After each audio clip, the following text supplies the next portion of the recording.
Our brains control almost everything that happens in our bodies. It's critical for ensuring that an individual is healthy and functioning. And so our body has some really cool and sophisticated mechanisms in place to make sure that the brain is going to get its energy kind of regardless of what else is happening in the body.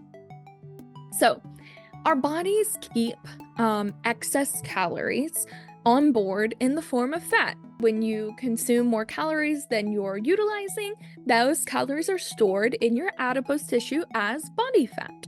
So fat is the most energy dense way of storing these calories, and that's how most of our backup calories on our body are stored.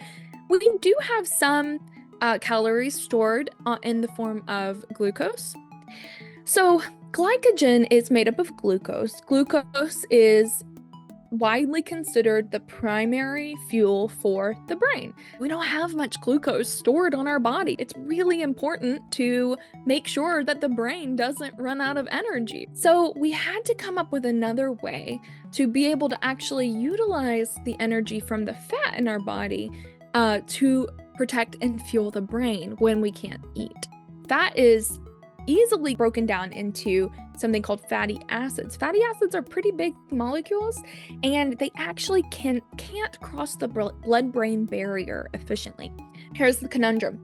You have all of this energy on your body stored in the form of fat.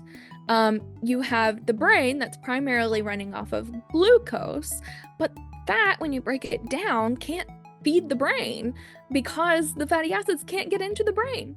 So the way that evolution figured out how to supply the brain with energy was by creating ketones.